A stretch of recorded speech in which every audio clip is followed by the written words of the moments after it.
The second part, we'll try to speak something about generic exponentiation by inserting the cube, either with this new algorithm or also with the classical algorithm. We know that the most natural way to compute the general exponentiation, general power of something, along the integer, or in this case, is to use binary expansion and to interpret the exponent as an algorithm, square at each step, and if you find one, then multiply by it. And let's try to see what happens letting also the cube play. We tried 4 possibilities, which are 4 heuristics, so to say. The first one, which is not quite good, is just use the ternary exponent expansion. One maybe has to pre-compute u square, but actually it doesn't work very often, only for very specific exponents in which you can see the 3 inside. Therefore it's not so satisfactory in general. But then we tried to some way mix cubes, square, and multiplication by u. If we indicate with n1 of e, the number of ones in the binary expansion of a number e, of exponent e, the idea is to try to find the most interesting points in which to use the cube. And I don't want you to lose in the details of the formula, but the idea is this one. If you have the binary expansion of the exponent, consider all the truncated substrings indicated with epsilon L from 1 to the whole exponent. And now consider both the quotient and the remainder by the corresponding exponent divided by 3. Therefore, if the number of ones of multiplication by u in the original exponent is some way greater or equal, in this case, of the number of ones in the quotient and remainder, okay, we decide to use the cube. We try at least.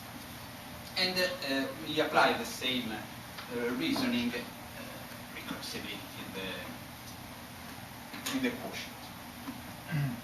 Because this is the E1 function of the exponent. And the practical effect is that it uses cubes often and early as possible. If you just put a small here, smaller instead than smaller or equal, you obtain an E2 function which has a different behavior. It uses less cubes, but later when coefficients are already grown. This is just a comparison of the different exponent expansion of E1 and E2. 3 means cube, 2 means square, and 1 means multiplied by u. Okay, so the exponents that do not appear here from, let's say, 2 to 100 mean that E1 and E2 have the same expansion. And you can see from the very beginning that 6 is obtainable first cubing and then squaring, or vice versa. So, and which is the best way that one has to see. And as you can see, E1 has many 3 as soon as possible, and E2, for E2, the 3, well, there are on the left side, so to say. So just to have a feeling, an idea. And fourth question is just to look at the topmost but 3 bits, and in this case, so you have a very finite number of cases to use cubes appropriately, just a fixed point. I put some graphs in order to have an idea of the different behaviors of all these functions. Therefore, the red line is GMP. Then we have blue, black, and green function. Black is A1, blue is E2, and green is E3. So in this case, you can see green and black are practically equal, while E2 is practically equal with some overhead introduced by our functions to GMP. This is for exponent 9. If you choose 21, then E1 is winning, while E2 and E3 are some way around GMP. And for 39, you have the green near GMP and blue and black here. So everything can happen. It depends on the exponent, actually. And this is always a percentual gain. But you can see that the percentual gain is actually quite interesting. So we have here 85%, so we gain 15%, 10%, 20%, 25%. Sometimes much faster to use the cubes when possible. This is a three-dimensional graph in a certain sense. I put the colors where the corresponding winning function, winning algorithm is the best. You have here a lot of red points. This means that we are essentially under the Karatsuba threshold, and in that sense GMP is winning.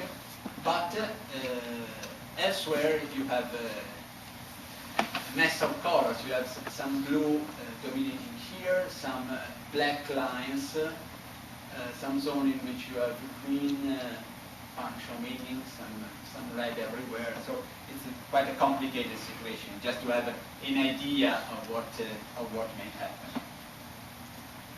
There is some promotional bibliography, which are recent papers that bettered the Toom-Cook methods from 2007 to now, let's say.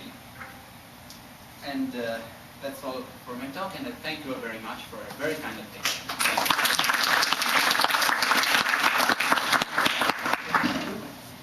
Any questions, comments? Yes, so it's known that binary exponentiation is not optimal, and in general you have a whole theory of addition chains to compute different powers, but it only uses multiplication, and so there's a complication because squaring is faster than multiplying, and now cubing is faster than square and multiply sometimes. Right. I was wondering if you were thinking of trying to do a more general version of this, trying to decide the fastest combination for different We had a look to addition chains, but as you know, it's I think an NP problem to find the best addition chain. So I think that if we introduce also the cube, it's even worse to find optimum. Maybe one can find some heuristics, and these E1, E2 function go in that direction. Yeah. But to go on, maybe it's a challenging question. Yeah. Or it's an invite to everyone, every one of you wanting to get deeper into this business. Thank you very much. The graphs of your algorithm is kind of unstable, Yes. up and down. Why is that the case? You know why? Or, Here, for example, this. in this case, If you take a look at GMP, it's like almost stable. yes, no. No, he's normalized that. Oh, you normalize that? There He is needs a GMP a reason straight line.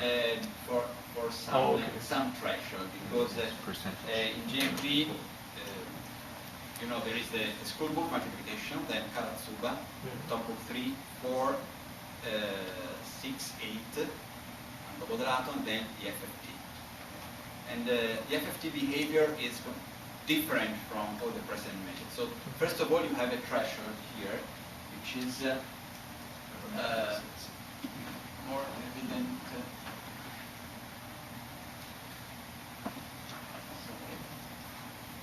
Okay, it's quite evident here. Okay, here you have always this scarf depending on power of 2. And here this behavior is just, I think it's just because this graph should be much longer than height, so everything is quite compressed. Oh. One question.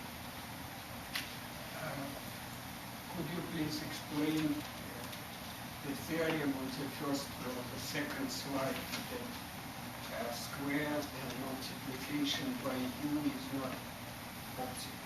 Yes.